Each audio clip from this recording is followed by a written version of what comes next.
Hello, everyone. It is February the 14th, aka Valentine's Day.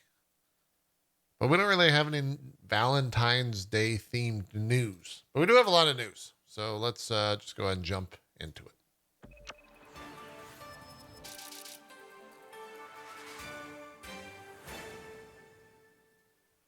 We'll start with some news from this past Friday, as it's developed a teeny tiny bit. But essentially, the original Halo composers are suing Microsoft over unpaid royalties dating back 20 years. They've also instructed lawyers to explore a Halo TV show injunction. That's right, Marty O'Donnell's back. Their lawsuit brought 6 causes of action against Microsoft: breach of contract, breach of fiduciary duty. Fun word to say, by the way, fiduciary. Just say it. It's great. To develop the royalty income in a joint venture, breach of duty to act in good faith and fair dealing, failure to provide an accounting partnership, unjust enrichment, and tortious interference. In a phone interview, and I will add it and say it's a very lengthy phone interview with Eurogamer, Marty O'Donnell claimed he and Salvatore, who is his co-writer in all this, had tried to gain clarity from Microsoft for more than a decade on the alleged unpaid royalties, but finally decided to launch a lawsuit after failing to make progress with the company. A quote out of O'Donnell says, "We just never seemed, through our attorneys, and even when I was physically in Microsoft, I could ever get much clarity on it." We'll see what happens with that. I'm sure Microsoft will eventually settle out of court. They did not offer to say anything, but O'Donnell said a whole lot. Eurogamer.net has that article if you want to go check it out. Visual effects career artist by the name of Monson Musavi, Hugh Beruzzi, and longtime game designer Troy Dunaway announced the formation of their new game development titled Blink Moon. The company said that that it aims to bring in a, quote, new era of best-in-class entertainment. GameIndustry.biz has more on the formation of that studio.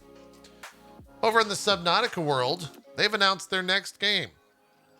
It's not a Subnautica game, at least in the traditional sense. It might be in the Subnautica world, but we really don't know. It's called Projekt M, which is the code name for it, and it will be a turn-based strategy game set in a sci-fi world, according to the Crafton Earning release, which is, I believe, the publishers behind Subnautica. It's set to release in early access sometime this year, coming out alongside Callisto Protocol, which is a survivor horror game from the Striking Distance Studios, which I think is another studio within Crafton. I have no idea what a turn-based strategy game looks like from the developers of Subnautica.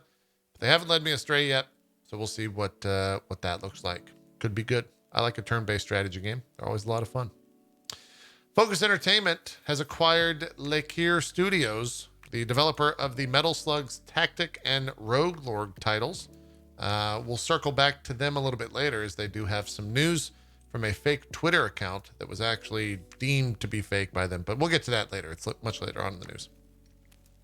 Now let's jump over to India. The Ministry of Electronics and Information Technology, aka Meetwai, I'm not sure how you would pronounce that. They've banned a bunch of apps, including the popular Battle Royale game, Garena Free Fire. Free Fire was the #1 mobile Battle Royale game in India by downloads and revenue in 2021. And this is the 5th batch of apps to be banned since June 2020. A total of 56 games have been banned since then, primarily from Chinese publishers due to, quote, national security concerns, it seems. Speaking of China, the devs behind Genshin Impact, MiHoYo, has announced its brand new metaverse/virtual virtual world experience called HoYoverse. It aims to combine its games, virtual content, anime, and other entertainment experiences into the global virtual world. Get ready. Virtual worlds are coming. If you watched the Super Bowl last night, you saw a lot of metaverse and the Metaverse Quest 2 and bibbidi boppity boo. Just a lot. Moving on to more specific gaming news. Lost Ark has become the second highest game played on Steam in terms of concurrent players, just 3 days after its public launch, with 1.32 million, beating CSGO, Dota, and just behind PUBG, of course, just slightly, which has the first place spot of 3.2 million. And we'll probably keep that spot until a giant global release, factoring in China. So 3.2 million, that's a lot. But hey, 1.325 ain't bad. Ain't none to mess with, as they used to say back in my day, with a little bit more verbose language. There's still issues, obviously, with that game. A lot of Europe is just struggling to even get in past the queues. Some of the servers are just going down.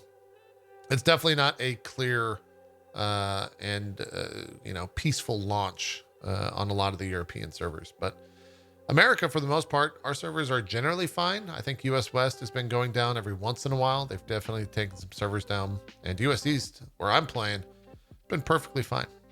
I have not seen any issues. But there's definitely issues around the world, for sure. Not a perfect release. Babylon's Fall is out there talking a little bit more about its release content.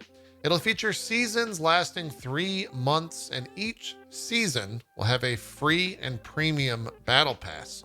The microtransactions within the game will be purely cosmetic, think armors, accessories, and emotes, and they won't affect gameplay. Demo will be available on the 25th of this month, aka Elden Ring Day. What the Why would you No, why would you do that? Don't release it on the 25th. It's like you're purposefully trying to bury the game. That seems silly. That's the same day as Elden Ring, for those that are not aware. Capcom is doing some stuff. They casually tweeted out a countdown for 7 days from now over at capcom-games.com/countdown. It's a new website that has the countdown teasing a, quote, new game. Could be new Resident Evil, could be Street Fighter, could be nothing, could be who knows. Following that Capcom countdown tease, though, the Resident Evil /Biohazard official Twitter also dropped their own tease. The tweet read, "Oh, there's something suspicious activity going on at the Resident Evil portal.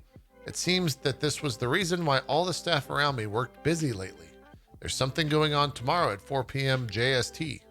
So we all hope you enjoy it. Hashtag REBH fun." I don't know what that means. We'll see. We'll see what they're getting up to over at Capcom.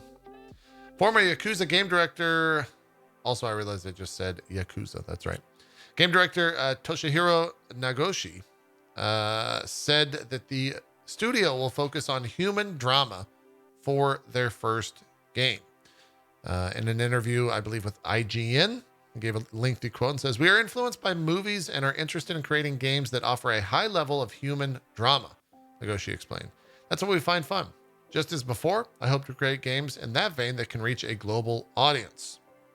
So you won't find us making like smartphone puzzle games or whatever.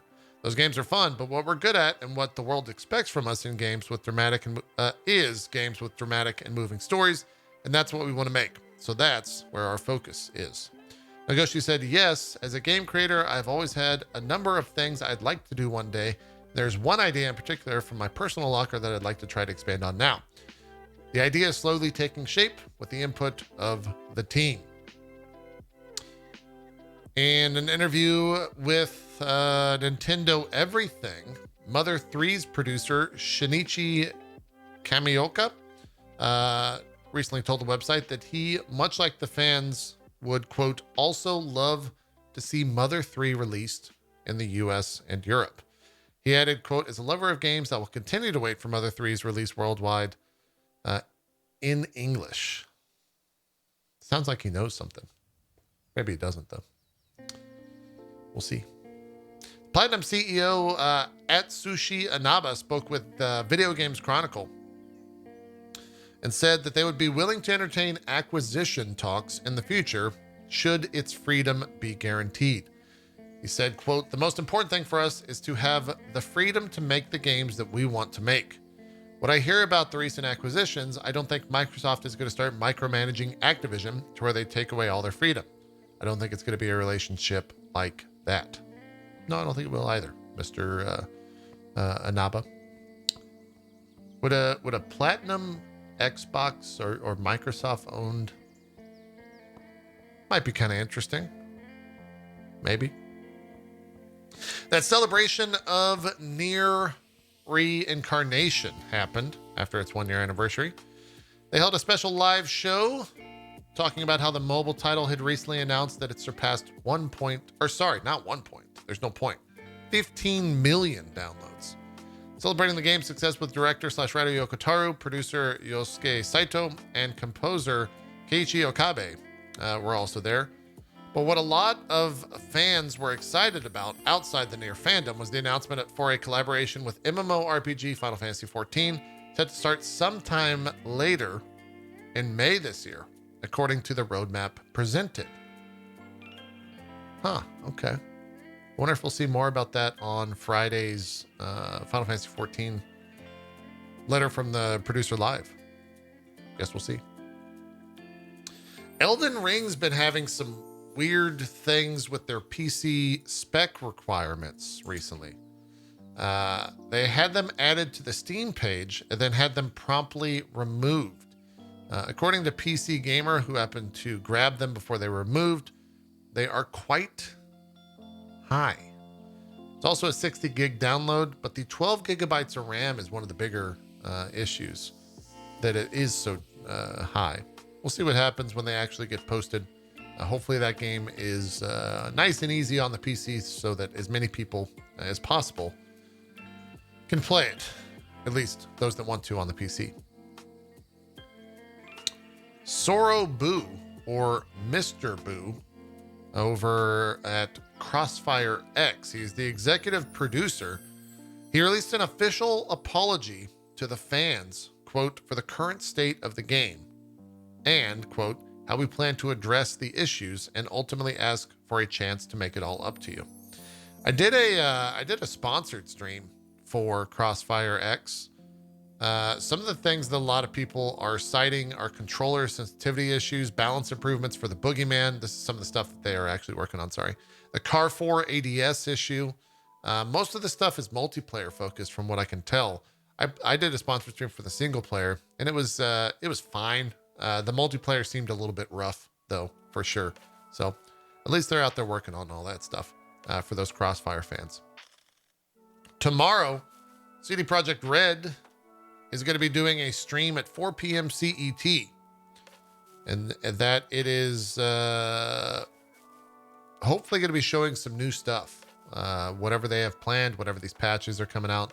But the Cyberpunk game Twitter is calling it, they had a tagline for it. It's calling it Red Streams. They also tweeted it in like RP with the words, "So Choom, how about a date? We'll talk things, you know. You in? Preen." Guess we'll see what happens from that. Steam top sellers list last week includes Dying Light at number 1 and Lost Ark taking 8 out of the top 10 spots with all their different Founders packs. We had the Platinum pack at number 2, the Bronze pack at number 3, the Gold pack at number 4, Elden Ring at number 5, the Silver pack at number 6, Total War Warhammer 3 at number 7. At number 9, they had the Lost Ark Vanquisher pack. A lot of Lost Ark. It's everywhere. Horizon Forbidden West has the review scores as the embargo has been lifted. We watched some video reviews on it. I have not played it yet, but everyone else that seemed to review it said it's great. Got a 9 from IGN. Game Informer gave it a 9.3. Kind of Funny gave it a 5 out of 5. GameSpot gave it an 8 out of 106 critics on Open Critics. It got a 95, and 95 critics on Metacritic. It's got an 89. It seems like it's going to be a pretty good game.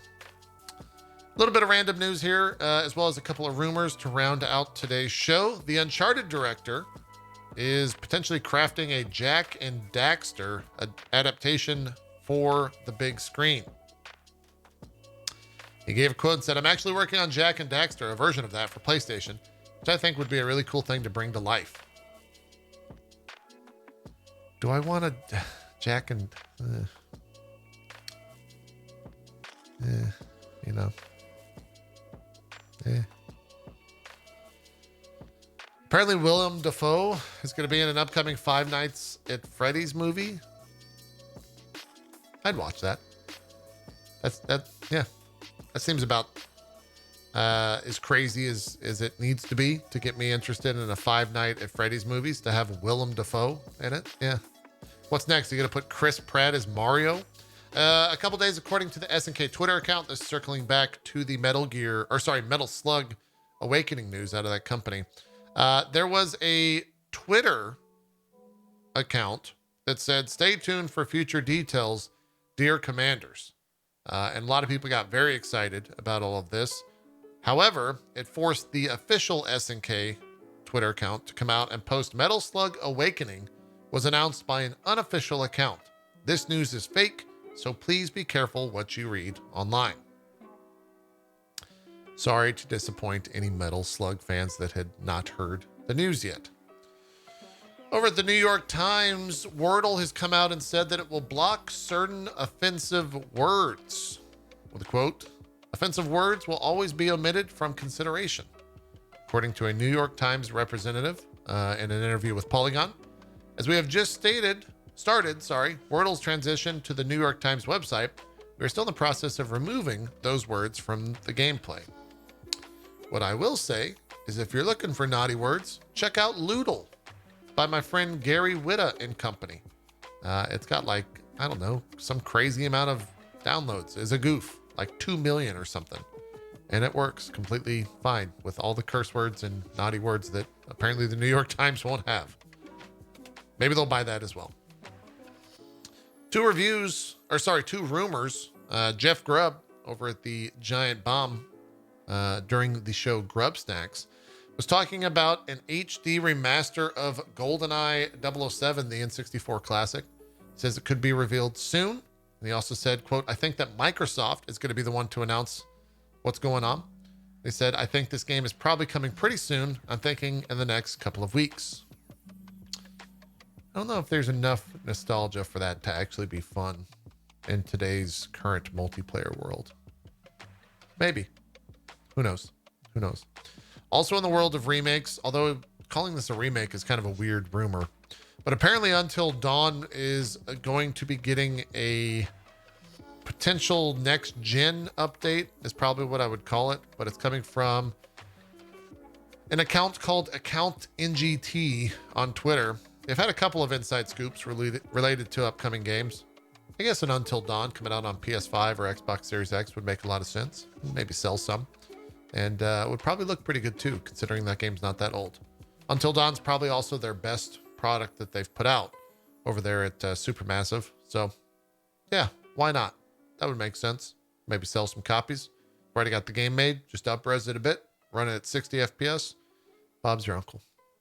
Anyways, that'll do it for the news here on this Monday. A little bit short, but let's check out some game releases before we wrap this up. I just realized that it is Monday. Let me load up jpedia.net.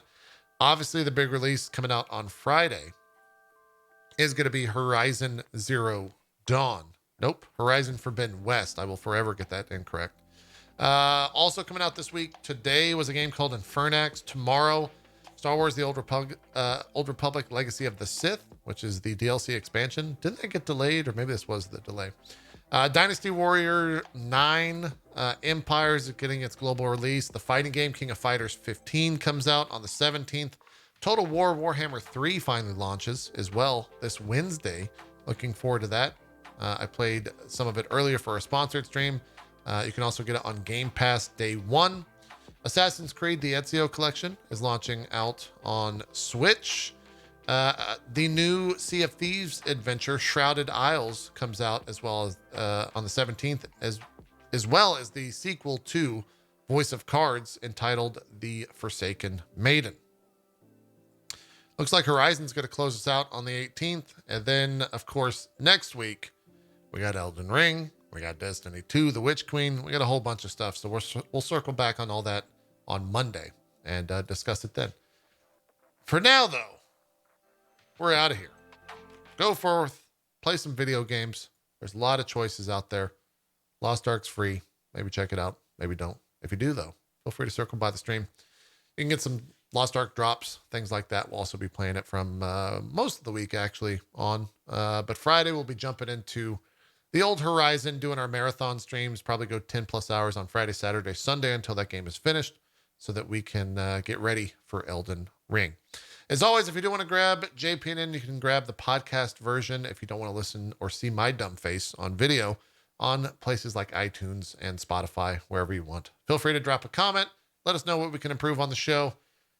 I'm out of here. Have a good rest of your day, and we'll hope to see you on stream tomorrow for more.